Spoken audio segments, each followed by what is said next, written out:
5 तक हम पढ़ेंगे। आइज़ाया 44 3 to 5 हम पढ़ेंगे। सारा मेरे लिए पढ़ेगी 44 यशाया उनका 44वां अध्याय 3 से लेकर पढ़ेंगे 5 तक पढ़ेंगे। क्योंकि मैं प्यासी भूमि पर जल और सूखी भूमि पर धाराएं बहाऊंगा। मैं तेरे वंश पर अपनी आत्मा और तेरी संतान पर अपनी आशीष उंडेलूंगा। वे उन मजनुओं के समान बढ़ेंगे जो धाराओं के पास घास के बीच में होते हैं। कोई कहेगा मैं यहोवा का हूँ, कोई अपना नाम याकूब रखेगा, कोई अपने हाथ पर लिखेगा मैं यहोवा का हूँ, और अपना कुल नाम इजरायली बताएगा। आमीन। यहाँ परमेश्वर का वचन यूं कहता है, क्योंकि मैं प्यासी भूमि पर जल और सूखी भूमि पर धाराएं बहाऊंगा। मेरे वंश पर अपनी आत्मा और तेरी संतान पर अपनी आशीष उंडेलूंगा। आज मेरा मुख्य टॉपिक चुने हुए लोगों के लिए परमेश्वर की आशीष है। उसमें हम कुछ चंद बातों देखना चाहिए। पहली बात, मैं प्यासी भूमि पर जल और सूखी भूमि पर धाराएं बहाऊंगा। यहाँ पर परमेश्वर का वचन कहता कि मैं प्यासी भूमि क्या है? मैंने मेरे बाइबल में पढ़ा, मेरे लैंग्वेज में, वहां पर लिखा है कि जो कोई प्यासा है उस पर जल उंडेलूंगा। मतलब हिंदी में प्यासी भूमि लिखा है, लेकिन मेरे लैंग्वेज में जो कोई प्यासा है, मतलब आपको और आपके लिए और मेरे लिए लिखा है। इंग्लिश में भी मैंने पढ़ा, वहां पर भी ऐसा ही लिखा है, जो कोई प्यासा है उस पर जल उंडेलूंगा। आज हमसे क्या हम प्यासे हैं? परमेश्वर की रूह के लिए, परमेश्वर की आत्मा के लिए हम प्यासे हैं क्या? यदि हम परमेश्वर की आत्मा के लिए प्यासे हैं, रूहानी तौर से उन आगे बढ़ने के लिए यदि हम प्यासे हैं, तो खुदा चाहता है कि वो हमारे ऊपर जल उंडेलेगा। छिड़काव नहीं करेगा, लेकिन उंडेलेगा, ऐसा लिखता है। क्योंकि भूमि पर जल और पृथ्वी पर भूमि की धाराएं बहाऊंगा। परमेश्वर छींटा नहीं डालेगा, लेकिन जल उंडेलना चाहता है। जल हमारे ऊपर पवित्र आत्मा के रूप में जल हमारे ऊपर उंडेलना चाहता है। 2021 में यदि हमारी प्यास बुझ चुकी है, तो फिर से एक बार हमें प्यासा होने की जरूरत है। हमारे अंदर प्यास होनी जरूरी है। जो कोई प्यासा है वो खुदा के पास आए। जैसे यीशु मसीह ने भी कहा, जो कोई प्यासा है वो मेरे पास आए और मुझसे पिए। वो भी पवित्र आत्मा के बारे में यीशु मसीह कह रहा था। मेरे प्रियो, यदि हम भजन संहिता 42 में पढ़े, तो वहां पर 2 या 3 आयत में लिखा है कि जैसे हिरनी नाले के लिए, जैसे हिरनी नदी के जल के लिए हाँपती है, वैसे ही है परमेश्वर, मैं तेरे लिए हाँपता हूँ। यहाँ पर भजन लिखने वाला इस तरह लिखता है, जैसे हिरनी नदी के जल के लिए हाँपती है, वैसा ही है परमेश्वर, मैं तेरे लिए हाँपता हूँ। आज इस भजन लिखने वाले के समान क्या हमारे अंदर प्यास है? हमारे अंदर तरस है क्या? हमारे अंदर ऐसी भूख है? जैसे वो कहता है कि एक हिरनी जब जंगल में प्यासी होती है, उसको पानी चाहिए, उस समय वो पानी ढूंढती है। जहां कहीं उसको नाला मिल जाए, उसके लिए पानी ढूंढती है। और बहुत सारा उसके पीछे खतरा भी होता है। शेर होते हैं, सिंह होते हैं, जंगली जानवर उसको फाड़ खाने वाले होते हैं। उससे भी उसको बच के रहना है और उसको पानी खोजना है। फिर भी हिरनी क्या करती है? पानी को खोज में रहती है। उसके चारों ओर भय फैला हुआ है, शत्रु घेरे हुए हैं, फिर भी वो हिरनी क्या करती है कि पानी की खोज में निकल पड़ती है। और वो पानी जब उसको मिलता है तो वह पानी पीती है, अपनी प्यास को बुझाती है। इसी प्रकार वो भजन लिखने वाला लिखता है, वैसा ही है परमेश्वर, मैं तेरे लिए हाँपता हूँ। आज कौन लोग हैं जो प्यासे हैं? आज कौन लोग जो भूखे हैं? उनके ऊपर परमेश्वर जल उंडेलना चाहता है, पवित्र आत्मा के रूप में जल उंडेलना चाहता है और पवित्र आत्मा से भरना चाहता है, परमेश्वर की रूह से भरना चाहता है। और जैसे इज़िकेल कहता है कि घुटनों तक नहीं, कमर तक नहीं, इस छाती तक नहीं, पूरा पूरा डूबना डूबना है। ऐसे ही हमें भी पवित्र आत्मा से डूबना है, पवित्र आत्मा की जल में डूबना है। मेरे प्रियो, ऐसी प्यास हमारे अंदर होनी जरूरी है। आज हम देख सकते हैं 2021 में बहुत सारे लोग समय पर आकर जुड़ते थे। आज 2022 में हम बहुत कम लोगों को देख रहे हैं, लेकिन जितने भी लोग आज जुड़े हैं, मैं विश्वास करता हूं ये लोग प्यासे हैं, ये लोग पवित्र आत्मा को पाने के लिए प्यासे हैं, परमेश्वर की ओर से मिलने वाली आशीष को पाने के लिए प्यासे हैं। इसलिए पहली बात, परमेश्वर हमें सिखाना चाहता है कि जो कोई प्यासा है उस पर उंडेलना चाहता है।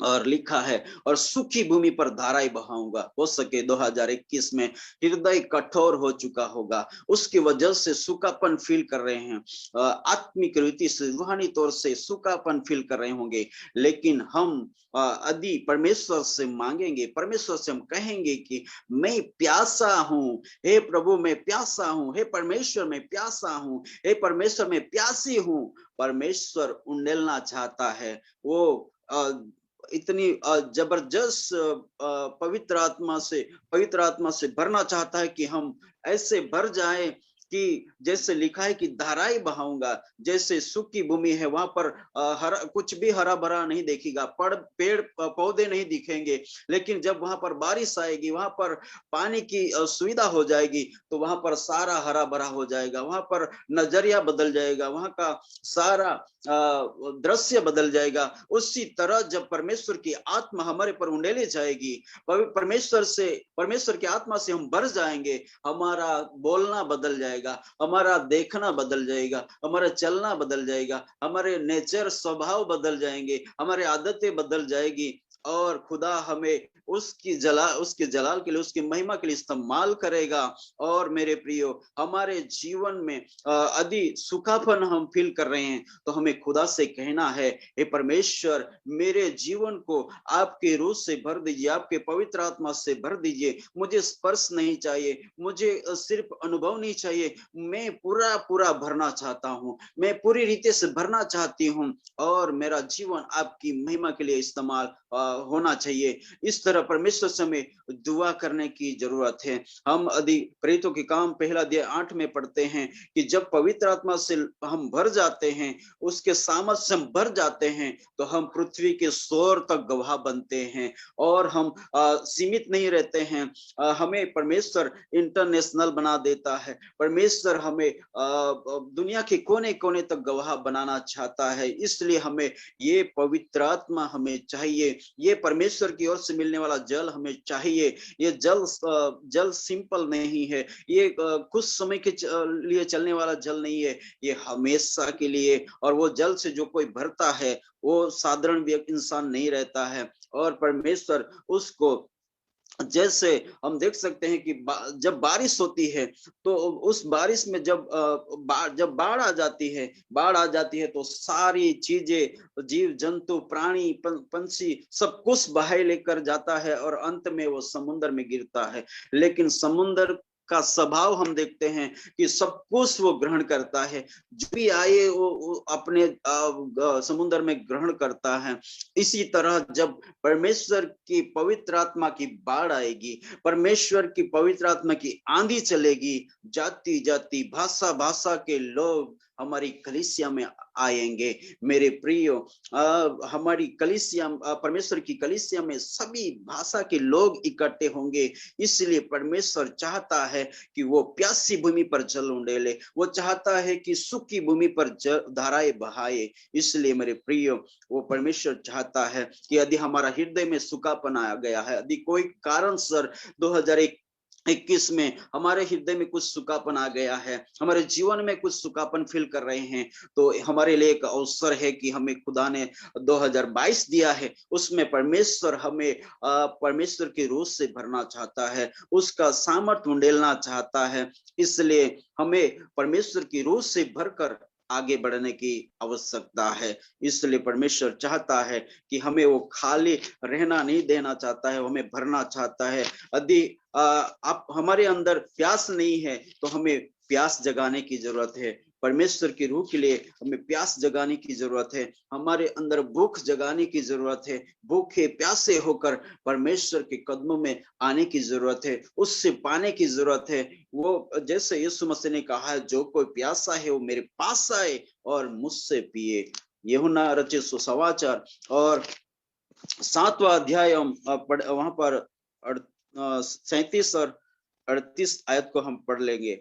वहां पर लिखा है, पर्व के अंतिम दिन जो मुख्य दिन है, यीशु खड़ा हुआ और पुकार कर कहा, यदि कोई प्यासा हो तो मेरे पास आए और पिए।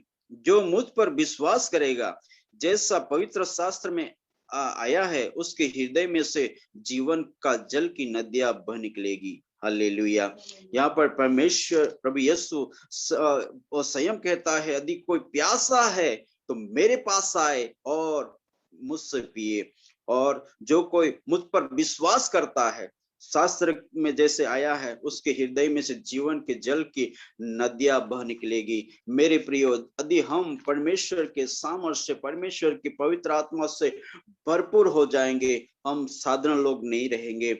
जैसे जहां पर जिस एरिया में सूखापन होता है, वहां पर पानी जब लोगों को मिलता है, वो पूरा एरिया बदल जाता है, पूरा एरिया हरा भरा हो जाता है, पेड़ पौधे लग जाते हैं। उसी तरह यदि हम पवित्र आत्मा से भर जाएंगे, आपका जीवन और मेरा जीवन बहुतों के लिए आशीष का कारण हो जाएगा, बहुतों के लिए जीवन बदलने का कारण हो जाएगा। बहुतों को हम कलीसिया में लेके आएंगे और हम बहुतों को नाश में जाने वाले रूह को बचा पाएंगे। इसलिए हमें चाहिए कि हम पवित्र आत्मा से भर जाए, हम पवित्र आत्मा का जल पाले, ये जल हमें चाहिए। इसलिए परमेश्वर चाहता है कि आपके और मेरे ऊपर उंडेलना चाहता है।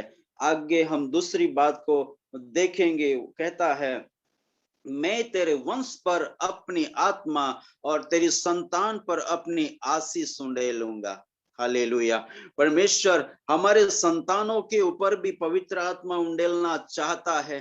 क्या हम जब भी खुदा के चरणों में जाते हैं, जब भी हम खुदा के पास आते हैं, क्या हमारे बच्चों को हम साथ में रखते हैं? क्या हम अपने बच्चों को साथ में लेकर आते हैं? परमेश्वर तो चाहता है कि हमारे संतानों के ऊपर भी उसकी आत्मा उंडेलना चाहता है। वो चाहता है कि हमारे बच्चे भी आत्मा में उन्नति करे, आत्मा में बढ़े और परमेश्वर के स्वभाव में आगे बढ़े, परमेश्वर के नेचर से भरपूर हो जाए और परमेश्वर के संतान बनकर आगे उन्नति करे। और आने वाले दिनों में हमारे संतानों के द्वारा खुदा उनकी महिमा लेना चाहता है, उसका नाम ऊंचा उठाना चाहता है। मेरे प्रिय, हम एक और आयत पढ़ेंगे, योएल का किताब, योएल की किताब हम निकालेंगे, वहां पर 2 अध्याय और हम पढ़ेंगे 28 और 29 आयत हम पढ़ेंगे। योएल नबी का किताब 2 अध्याय 28 और 29, वहां पर लिखा है, इन बातों के बाद मैं सब प्राणियों पर अपना आत्मा उंडेलूंगा, तुम्हारे बेटे बेटियां भविष्यवाणी करेगी और तुम्हारे पुरनिये सपना देखेंगे और तुम्हारे जवान दर्शन देखेंगे। तुम्हारी दास और दासियों पर भी मैं उन दिनों में अपना आत्मा उंडेलूंगा। Hallelujah, praise the Lord. परमेश्वर का वचन यूं कहता है कि मैं सबके ऊपर, यहाँ पर मेरे हिंदी में प्राणियों लिखा है, लेकिन परमेश्वर सब मनुष्य के ऊपर उन आत्मा उंडेलना चाहता है। और परमेश्वर यूं कहता है कि तुम्हारे बेटे क्या भविष्यवाणी करेगी, करेंगे। मेरे प्रिय, हम बच्चे जब भविष्यवाणी करेंगे, आने वाले भविष्य की बातों को परमेश्वर उनको प्रकट करेगा। उनमें होकर परमेश्वर की रूह बोलेगी, परमेश्वर की आत्मा बोलेगी कि फ्यूचर में क्या होने वाला है, भविष्य में क्या होने वाला है। वो पहले से हमें बच्चों के द्वारा हमको जानकारी मिल जाएगी। क्या ही अद्भुत वचन है, क्या ही अद्भुत परमेश्वर का वचन है। वो वचन हमारे जीवन में पूरा करना चाहता है कि वो हमें ही नहीं, हमारे बच्चों को भी पवित्र आत्मा से भरना चाहता है। जब बच्चे पवित्र आत्मा से भर जाएंगे, वो भविष्यवाणी करने लगेंगे। वो उम्र एज मायना नहीं रखती है। परमेश्वर जिस किसी को भी पवित्र आत्मा से भर सकता है, और हमारे बच्चे परमेश्वर के जलाल के लिए इस्तेमाल होंगे। हमारे बच्चे परमेश्वर के राज्य के लिए इस्तेमाल होंगे। हमारे बच्चे परमेश्वर की कलीसिया के लिए काम करेंगे, और वो भविष्यवाणी करेंगे। परमेश्वर का अद्भुत वचन है जो हमारे बच्चों में परमेश्वर पूरा करना चाहता है। इसलिए हमें चाहिए कि परमेश्वर के वचन में हमारे बच्चों को हम बढ़ाएं, उनको सिखाएं, उनको शिक्षा दे। और परमेश्वर संगति में हमें हरदम हमारे बच्चों को साथ में रखने की आवश्यकता है। जब भी हम वर्शिप में जाते हैं, मीटिंग में जाते हैं, बच्चों को साथ में ले चले, और बच्चों को हम परमेश्वर के नज़र में लाकर उनको पवित्र आत्मा से परमेश्वर भरेगा और इस्तेमाल करेगा। और परमेश्वर की योजना है कि हमारे बच्चों को वो इस्तेमाल करना चाहता है। और वो कहता है कि बेटे बेटियां भविष्यवाणी करेगी, और तुम्हारे पुरनिये, मीन्स हमारे जो वृद्ध लोग हैं, जो उन एज हो चुकी है, ऐसे लोग सपना देंगे, मतलब सोचेंगे। उस समय परमेश्वर उनसे बातचीत करेगा, और वो भी अद्भुत बातों को प्रकट करेंगे। और जवानों के बारे में लिखा है, वो दर्शन देखेंगे। जैसे यीशु मसीह जी उठा, उस समय मगदलीन मरियम और उनकी टीम वहां पर गई थी। उन्होंने दूतों को आंखों से देखा, और बात प्रभु का इसी तरह हमारे जवान भी में भी दर्शन को पाएंगे, और रात को भी दर्शन देख पाएंगे। लेकिन वो ऐसे ही देख पाएंगे जैसे आंखों से देख पाएंगे। ये दर्शन को पवित्र आत्मा के भरपूर पूरी होने के बाद ये ऐसे दर्शन देख पाएंगे। परमेश्वर हमारे जवानों को भी इस्तेमाल करना चाहता है। आज हम देख सकते हैं कि हमारी जवान पीढ़ी बहुत परमेश्वर से दूर जा चुकी है। हम जवान पीढ़ी परमेश्वर से बहुत दूर जा चुकी है। लेकिन हमें हमारे जवानों को कंट्रोल में रखने की जरूरत है, और परमेश्वर के राह में चलाने की जरूरत है। परमेश्वर प्रेम करा ले जन बने, इस हमें जवान भी अच्छी शिक्षा देना है, ताकि वो भी परमेश्वर की जलाल के लिए इस्तेमाल हो पाए, परमेश्वर की महिमा के लिए उनका जीवन इस्तेमाल होने पाए, और परमेश्वर उनको नए दर्शन दिखाए कि परमेश्वर करना चाहा है। जैसे यूसुफ के साथ परमेश्वर दर्शन के द्वारा बातचीत करता था, दानियल के साथ परमेश्वर दर्शन के द्वारा बातचीत करता था। परमेश्वर आपके और मेरे बच्चों से, जवानों से बातचीत करना चाहता है, और दर्शन के द्वारा बातचीत करना चाहता है, ताकि परमेश्वर आने वाले दिनों में क्या करना चाहता है वो जवानों में प्रकट करे और उनको दिखाए। इसलिए मेरे प्रियो, परमेश्वर चाहता है कि हम जवानों की आंखों खोले कि ताकि वो दर्शन को देख पाए। इससे परमेश्वर की उससे भरना चाहता है, परमेश्वर की आत्मा डेलना चाहता है। वो किसी को ऐसे रखना नहीं चाहता है, क्योंकि लिखा है सब प्राणियों पर अपना आत्मा उंडेलूंगा। तुम बेटे बेटियां भविष्यवाणी करेगी, और तुम्हारे पुरनिये स्वप्न देखेंगे, और तुम्हारे जवान दर्शन देखेंगे।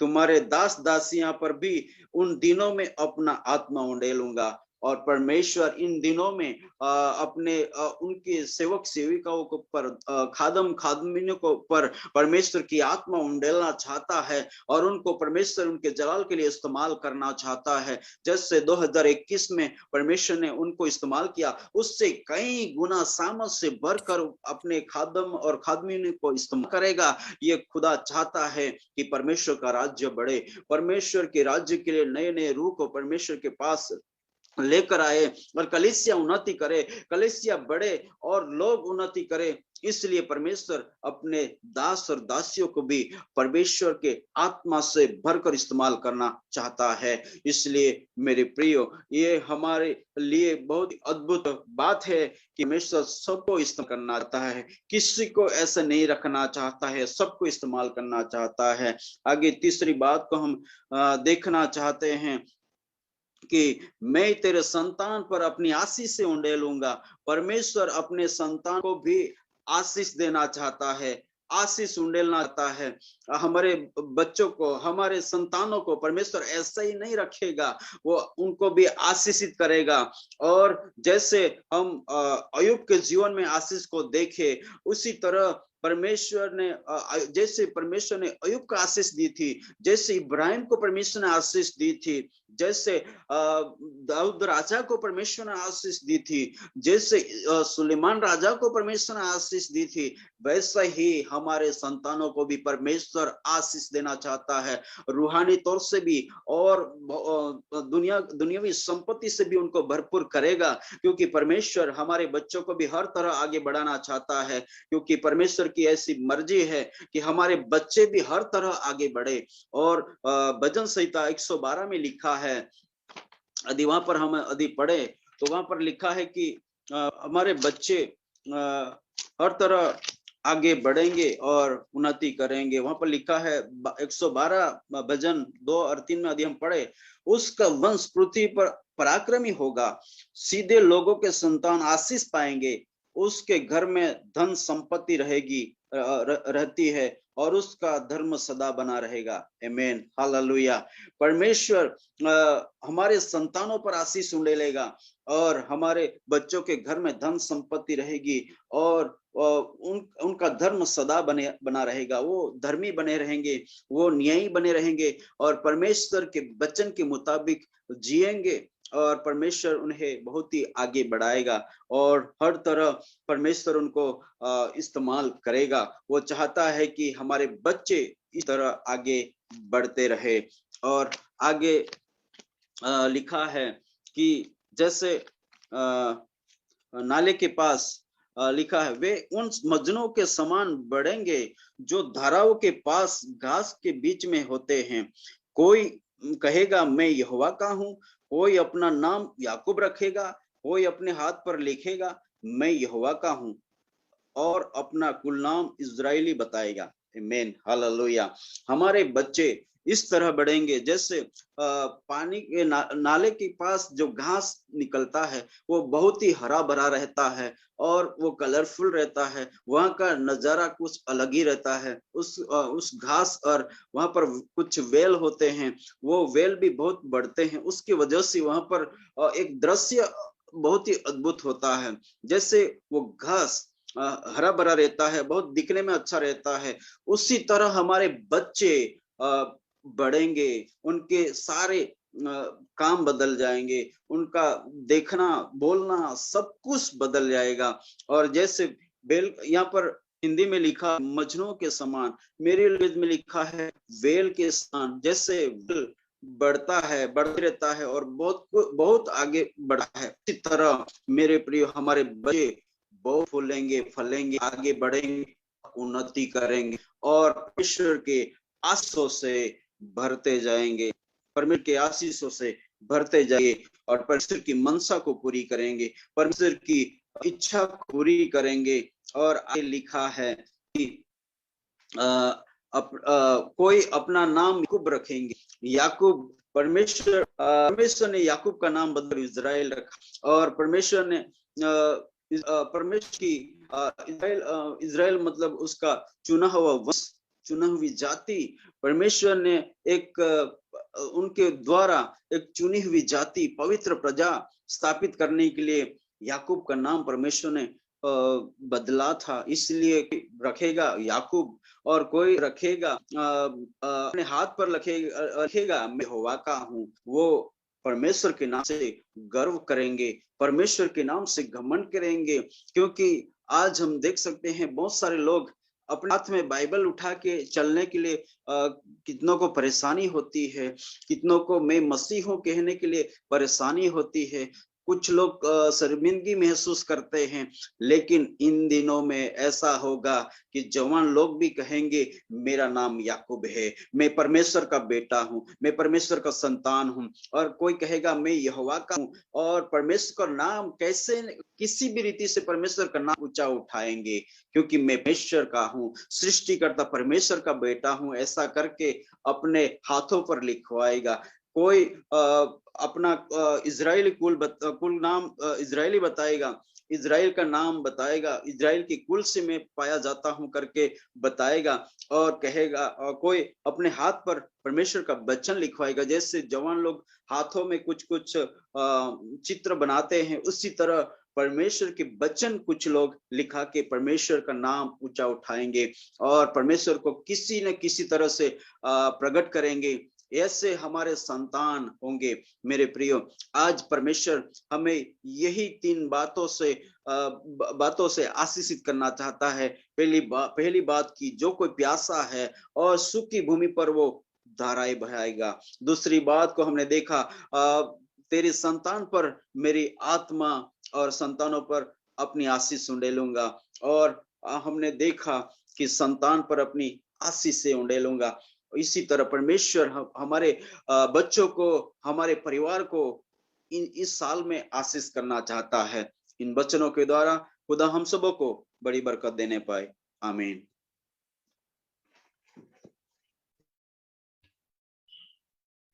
आमीन, आमीन, आमीन। Thank you pastor ji, thank you so much. बहुत ही नीडफुल मैसेज 2022 के लिए। हमारे अंदर प्यास होनी बहुत जरूरी है, और ये हमारी जो जमीन है, हम वो प्यासी होगी, हमारी रूह प्यासी होगी खुदा के कलाम के लिए, तभी हम उसको रिसीव कर पाएंगे, क्योंकि भरे हुए में और नहीं भरा जा सकता। और ये बरकत सिर्फ हमारे लिए नहीं, हमारी आने वाली पुश्तों के लिए, हमारे बच्चों के लिए ये आशीष। Thank you pastor ji, thank you so much. और खूबसूरत हवाला आपने आइजिया से लिया। खुदावंद आपको बहुत बरकत दे, क्योंकि हमने ये बरकत को, हम रिसीव करते हैं इस बरकत को अपने लिए, अपने खानदानों के लिए, अपने बच्चों के लिए, अपने चर्च कलीसिया, अपने खादमों, अपनी कम्युनिटी के लिए, अपने रिश्तेदारों के लिए, बहन भाइयों के लिए। Thank you Lord, thank you Jesus, thank you Jesus. मैं लुका भाई से रिक्वेस्ट करूंगी। लुका भाई, आप खुदा